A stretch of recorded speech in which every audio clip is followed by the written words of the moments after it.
Et si ce que vous vivez n'était pas juste une série de malchances, mais une malédiction invisible? Vous êtes nombreux à vous poser cette question, parfois en silence, parfois avec une réelle angoisse. Est-ce que quelqu'un m'a jeté un sort? Est-ce que je vis sous une malédiction sans le savoir? Aujourd'hui, on va parler vrai, sans détour. Je veux vous apporter des réponses fondées, spirituelles et libératrices. Parce que la paix est possible, même face à l'invisible. Dites-moi en commentaire si vous avez déjà ressenti ce genre d'oppression ou de doute. Abonnez-vous si vous cherchez des vérités claires sur la foi, la vie spirituelle et la liberté intérieure. Ensemble, on avance vers la lumière. 1. Est-il possible que quelqu'un nous jette un sort ou une malédiction? Imaginez. Vous marchez dans la rue, il fait nuit, le vent souffle entre les arbres et tout semble silencieux. Soudain, vous repensez à cette période étrange de votre vie, les pannes à répétition, les relations qui explosent sans raison, ce sentiment oppressant qui vous réveille la nuit. Vous vous demandez, est-ce que quelqu'un m'a jeté quelque chose? Est-ce que je suis maudit? Ce n'est pas une pensée anodine. C'est une peur réelle, ancienne, universelle, dans bien des cultures, d'Afrique, d'Asie, d'Amérique latine ou même dans certaines traditions occidentales, on parle du mauvais œil, de la magie noire, des liens d'âme ou des paroles enchaînantes. Des gens qui soufflent des malédictions, qui utilisent des objets, des rituels, des symboles pour nuire. Parfois, cela vient même de la famille. Un regard de travers, une parole de haine lancée dans la colère, et l'idée qu'on est maintenant attaché circule comme une ombre dans nos pensées. Et ces histoires, on les entend partout. Un homme à qui plus rien ne réussit depuis qu'il s'est disputé avec un parent. Une femme qui dit avoir entendu son prénom dans un rêve étrange et depuis fait des cauchemars chaque nuit. Des enfants qu'on croit sous influence, parce que leur comportement a changé du jour au lendemain. Mais alors, est-ce que c'est réel? Est-ce que ces choses ont un pouvoir sur nous? La Bible ne nie pas l'existence du mal. Il y a bien des forces invisibles, des puissances spirituelles mauvaises. L'apôtre Paul parle des dominations, des esprits méchants dans les lieux célestes. Éphésiens 6,12. Donc oui, dans le monde spirituel, il y a un combat. Mais écoute bien ceci. Le fait qu'un ennemi existe ne veut pas dire qu'il a le dernier mot. Un sort peut être lancé, une parole peut être prononcée, un objet peut être placé devant ta porte. Mais aucune de ces choses n'a autorité sur toi si tu appartiens à celui qui est au-dessus de tout pouvoir. C'est ici que la perspective change. Parce que ce n'est pas une question de savoir si quelqu'un peut te maudire. La vraie question, c'est qui a le droit de définir ta vie? Qui a la clé de ton avenir, de ton identité, de ta protection? Et ce n'est pas un sorcier, ce n'est pas une tante fâchée, ce n'est pas un inconnu sur les réseaux sociaux, c'est Dieu, le Dieu vivant. Celui qui dit dans Nombre 23, 23, « Il n'y a point d'enchantement contre Jacob, ni de divination contre Israël. » Quand Dieu pose sa main sur toi, aucune malédiction ne tient, aucune. Mais le danger, c'est d'accorder plus d'attention à la peur qu'à la promesse, plus de crédit aux ténèbres qu'à la lumière. Et c'est ainsi que les malédictions se glissent, pas parce qu'elles ont du pouvoir, mais parce qu'on leur en donne. Alors, quand quelqu'un dit « Je vais te faire payer spirituellement », quand une situation se dégrade brutalement et que l'on pense au pire, quand la peur s'installe comme une brume épaisse, ce n'est pas le moment de courir vers un marabout, ni d'allumer une bougie blanche en espérant un miracle. C'est le moment de se rappeler qui est ton refuge. Pas une amulette, pas un bracelet, pas une formule magique, mais un Dieu vivant qui règne et qui ne dort jamais. 2. Que dit la Bible à ce sujet? Il y a des vérités qui ne changent pas. Il y a des promesses qui ne s'effacent jamais. Et il y a une parole qui traverse les siècles, plus tranchante qu'une épée, plus solide que le roc. Cette parole dit ceci: « Aucune arme forgée contre toi ne réussira. » Ésaïe 54, 17. Pas certaines armes, pas quelques attaques, aucune, zéro, nada. Cela veut dire que même si quelqu'un t'en veut, même si quelqu'un t'a lancé des paroles de mort, même si quelqu'un s'est levé contre toi dans l'invisible, ça ne tiendra pas. Pourquoi? Parce que ce que Dieu déclare sur ta vie est irréversible. La Bible ne nie pas l'existence des sorts, des malédictions, des attaques spirituelles. Mais elle affirme, avec force, qu'elles n'ont aucune autorité sur celui ou celle qui marche dans la lumière. Tu peux sentir la pression, tu peux voir les effets, tu peux même traverser des épreuves sombres. Mais le sort n'a pas le dernier mot. Le diable peut murmurer, mais il ne peut pas régner sur un cœur qui appartient à Christ. Tu es en Christ? Alors tu es en lieu sûr. En lui, tu n'es pas seulement protégé, tu es intouchable. Pas parce que tu es fort, mais parce que celui qui est en toi est plus fort que celui qui est dans le monde. 1 Jean 4,4. Regarde. Les sorts, ils tombent. Les paroles négatives, elles s'annulent. Les plans de l'ennemi, ils échouent.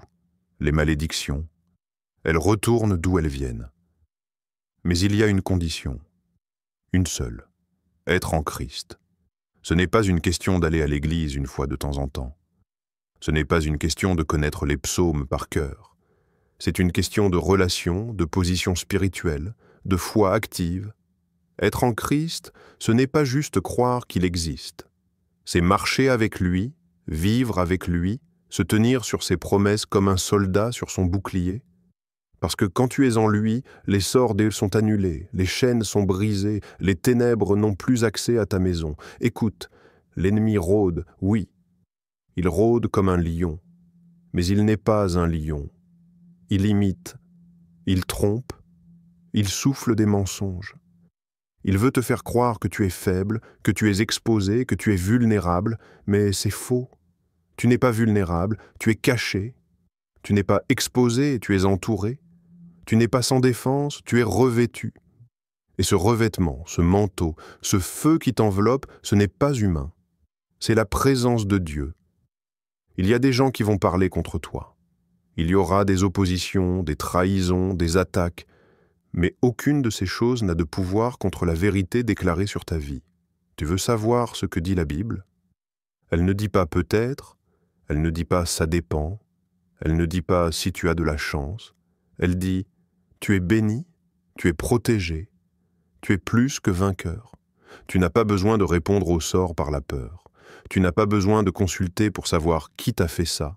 Tu n'as qu'à te tenir debout et dire « Je suis en Christ, je suis couvert, je suis libre ». Et ça, c'est plus puissant que n'importe quelle malédiction. 3. Comment briser ces choses si l'on croit y être soumis? Tu es là, devant ton écran, et peut-être que tu te poses cette question sans oser en parler à quelqu'un.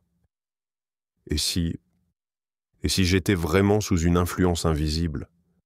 Et si quelqu'un avait jeté quelque chose sur moi?